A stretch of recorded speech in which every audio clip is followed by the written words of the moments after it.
Hey, g'day guys, this is AussieStig. Today we're checking out SIMHUB's rumble motor kit for the Thrustmaster T-LCM pedals.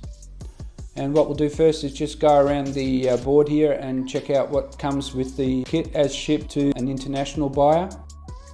First off, we have the SIM3D control box, which is the connection between the pedals and the PC. Next up, we have two rumble motors in 3D printed plastic brackets, followed by a USB to USB-A cable and a set of braided cables that connect to the control box with the plugs on the end to connect up to the rumble motors themselves. At the back of the board here we can see a power supply. This power supply is not supplied to international purchasers. SIM3D tells me that international purchasers need to source their own power supply. They're pretty standard and most people have them lying around from other devices that they've used or are now not in use. I'll put up on the screen what the specs should be for this power supply. And people in the UK obviously get their power supply direct from SIM3D, which matches the UK sockets. So just taking a closer look at the separate components, the control box, as you see, has a USB-B connection and the socket for the power supply. And on the opposite side, we have three connections for the braided cables that came with the kit. Obviously we only have two because we're doing the brake and the throttle, and SIM3D says that we can use any combination of these sockets to connect to, so there's no follow order, there's no particular socket corresponding to a pedal. You can just use any ones you like when you're hooking it all up. For the rest, it's a pretty neatly 3D printed box. Good clean finish with a bit of a carbon pattern on the top of it, some holes for heat dissipation. Okay, next up is the motor itself. This bracket's actually designed to slip over the top of the T-LCM pedal arm, and it can only go one way. So the way you're looking at it now, the thick end of the wedge, which replicates the wedge on the Thrustmaster pedals themselves, this wedge is more or less the same size as the plastic that's behind the pedals at the moment. And we see there's also extra holes here for the screws. SIM3D does supply shorter screws to go into these pre-drilled holes, as the standard screws are a little bit too long and then end up against the barrel of the bracket itself where the motor's housed. So that's a quick look at the motor. Definitely a neat 3D printed job on it. There's no sort of rough areas. Moving on, we just have the standard USB cable for connecting to the PC, and then the braided cables which connect to the control unit and then to the pedals themselves. In order to install the SIM3D rumble motors onto the T-LCM pedals, it's probably easier to take them off the pedal deck of your Sim and then go ahead and remove the pedal faces. In our case, we're doing the brake pedal and the throttle pedal. We'll go ahead and remove the two screws holding each pedal face on the pedal arm itself.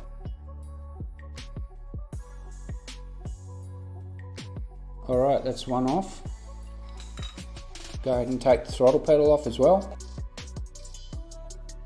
And that's the throttle pedal off. Now, I mentioned earlier we check out the profiles of the standard plastic wedge that comes with the Thrustmaster T-LCM pedals, and if we put that up against the profile of the SIM3D 3D printed bracket, then we can see that they're almost identical.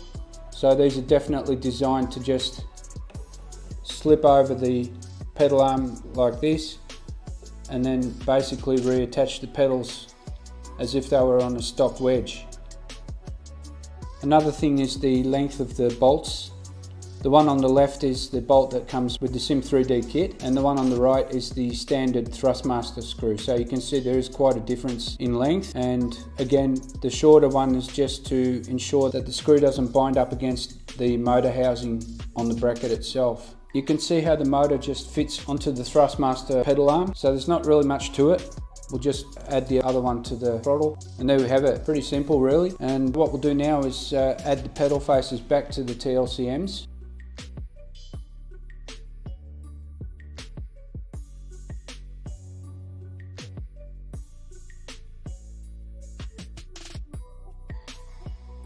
Okay, there we are. The two motors are fitted. That's a pretty painless process. And next we'll go on to installing the control box onto the Sim. Alright, to start off the install on the Playseat Sensation Pro, I've attached the control box to the underside of the pedal deck with some extra thick Velcro, and that should hold it in place as it's a pretty light box that doesn't really weigh much. That will give us a nice, neat install once the pedals are fitted to the top side of the deck. Okay, so now we have the T-LCMs mounted to the Playseat, and we can see I've used a little bit of cable management here on the throttle and brake pedals, and that's just to take the stress off the plug. So the wires are quite thin that go out of the plug back up to the motor, and likewise going from the plug into the braided line, and it stops the stress on that point. Gives you a neat finish, and the cables are more secure that way. You can see the cable runs underneath the Thrustmaster T-LCMs. I have them coming out underneath the pedal deck and connecting to the control box. Okay, so now we've installed the Sim3D rumble kit to the T-LCM pedals, and it's all buttoned up on the Playseat. We'll hook it up to the PC and install the SIMHUB software, and we'll check out just how in depth the SIMHUB software is. Alright guys, we've installed the SIMHUB software as recommended by Sim3D, and we're running the latest version, 7.4.16, and then you can see that just about every sim racing title you can think of is supported, and also a flight sim, even a train sim is in here. So yeah, everyone should be able to find their favourite title in this list and use the SIMHUB software. The first thing we'll do is make sure that the software is recognising the Arduino control box and the motors that are connected to it. So if we go up to Arduino, in the top line we see Sim3D Rumble Wind, and then it says on the right hand side connected, and then we have the actual USB port is COM port 4 on my PC. We have the SIMHUB software set to scan only selected ports. That means the USB is plugged into the same port every time I use the Sim3D Rumble motor kit. Next up we go to Shake It Motors, and under Shake It Motors we can see that the motors are seen, and at the top it mentions 4 motors are connected. Sim3D says this is normal, so 4 motors it is. And we have a list of road effects that we can enable or disable for all 4 wheels. And what I've done is just gone ahead and watched the tutorial from Sim3D and copied the settings as advised by them. And after a little bit of time with the standard settings, I tuned some down a little to suit my taste. These are just the basic settings. You can adjust the effect power to each wheel. And what I have for channel 1 is the throttle. If I hit the test button, you can see that the throttle motor vibrates, and that's set at 100%. So that's the maximum amount of power you'll get out of the motor, and they are quite powerful. And then we head over to channel 2, and that is the ABS effect, again set at 100%. If we want to further customize the settings, we go to Effects Profile, and then we can open the effect that we've selected. And Sim3D advises that we have the main volume at 100% for all effects, and then we go in and tune each effect to our taste with its own individual slider. ABS at the moment I have set at 50%, so if I hit the test button here, it's only giving me a slight vibration, but I can feel it right through my sim racing boot. It's quite pronounced. I tend to like this feeling better than the 100% setting, because 100% it just vibrates, and this definitely does rumble more and it feels a little bit more natural. And then closing that out, we can scroll down and we have wheels lock. Again, I've just adjusted the slider on the effects, and then we can see here that we have the effects set up for in the corners for wheels lock. So testing those, I can feel that 70% is a lot stronger than the 50% for the ABS, but it does give a better feel.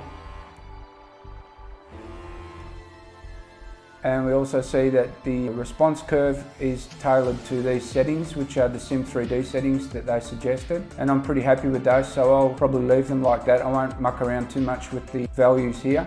Closing this one out, we go down to wheel slip, and wheel slip should be the same or similar. And I have wheel slip set at 60% and for all 4 wheels.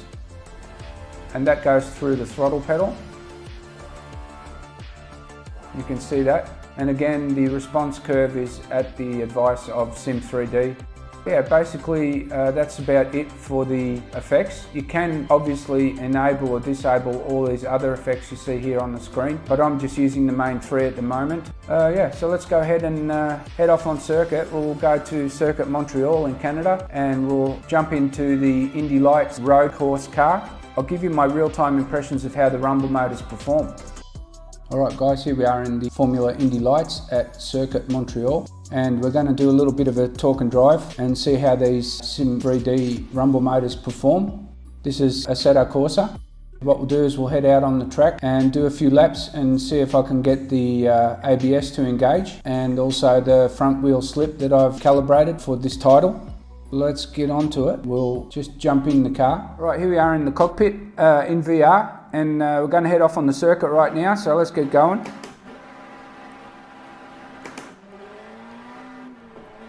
And we'll tiptoe around for a few minutes and see if we can't warm the tyres up and then get the rumble effects working.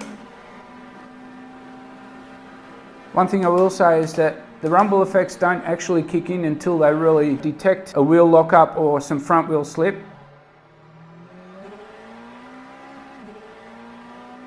If it seems like it's not doing much, that's the reason. But you can see straight away when I hop a curb and the front wheels lose grip, you can see the rumble motors engage.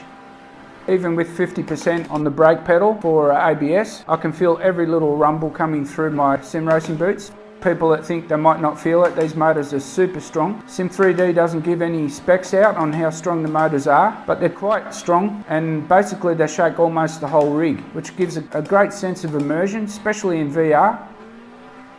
Usually on Circuit Montreal we end up locking the wheels at the hairpin. That's where the front inside wheel goes light because it's such a tight radius. So coming up to the hairpin, we can see the wheel just actually locks up, and I can feel that immediately through my sim racing boot.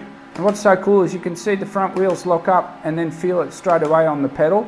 If I were to spin out or do a donut, for instance, the front wheels would then lose grip, and so would the rear, so you get both motors kicking in at the same time. Alright, here we are in AI race with the Indy Light car. And we'll see if we can't get the Sim 3D rumble kit to kick in a little bit more. We have to be careful. Oh, there's a bit of a lock up there. Alright, we're dead last.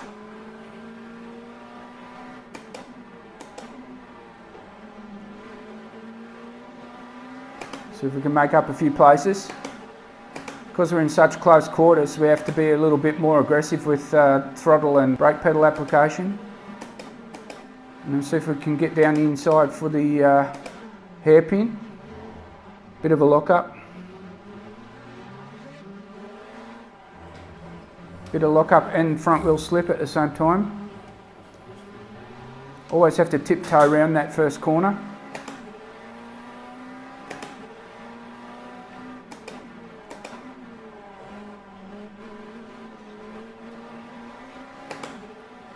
So far it feels really cool, this Sim 3D rumble motor kit. It's added so much immersion to the simulator. Now you're not just depending on everything coming through the steering wheel to tell you what's going on with the car. Now you have some haptic feedback as well from the pedals, so your inputs also become more precise that way. I find myself trying to drive cleaner. Take a bit of a tighter line, see if we can't get a faster exit there. I definitely find the Sim 3D rumble kit fitted to the T-LCMs gives me a lot more confidence on the braking as well. I can brake later and deeper. I feel the rumble and I release the brake straight away. See if we can't outbrake this bloke as well. And that works a treat.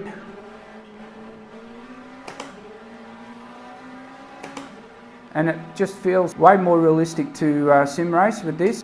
Sim 3D's done a really great job on these rumble motors. They're available for around 22 different pedal sets that are currently on the market. That includes Hosingfeld, Mecha Cup ones, several Thrustmaster models and Fanatec, even the Tilton 600s, which would be amazing.